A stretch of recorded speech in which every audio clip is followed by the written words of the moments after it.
You see a lot of great events in Washington, parades and celebrations and even some protests. But it will be tough to find anything that tops what we saw on Friday and the special preview we got. Here is our Power Player of the Week. It was a stirring celebration of a great moment.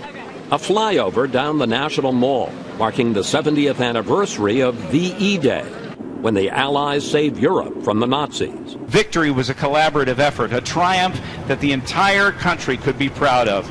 Earlier this week, we went to Manassas Airport to see some of the 56 iconic planes and talk with Pete Bunce, who spent the last year making it happen. We're not able to drive tanks down Independence Avenue or put ships in the tidal basin, but we can fly aircraft over the World War II Memorial.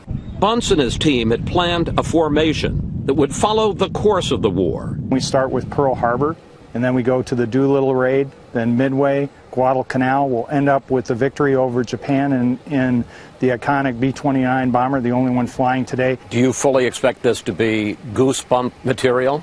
Absolutely. I want to be at the memorial because I want to see the faces of the World War II vets. Bunce gave us a tour of a B-24 Liberator from 1941.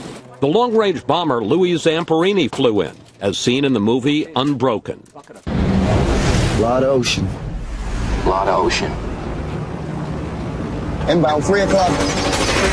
From the cockpit. They didn't have any hydraulic assistance, so it took a lot of muscle and a very difficult airplane to fly in formation, particularly up at high altitude. To the tail gunner. Can you imagine what it was like to be able to see enemy fighters coming at you from behind?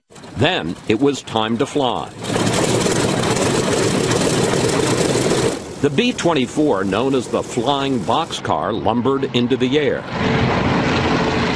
And pretty quickly you felt as if you were traveling in a time machine, squeezing through its narrow passageways, standing at the waist gunner's window. You could only marvel at the crews that went on 12-hour missions to fight off the enemy and drop their bombs.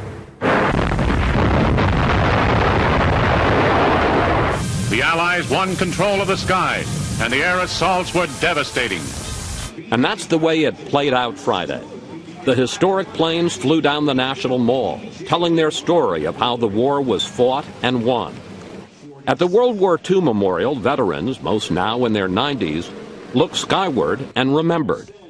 And everyone understood why that generation is called the greatest. Bunce says he hopes to organize more flyovers in the future to honor the troops who fought in Korea and Vietnam.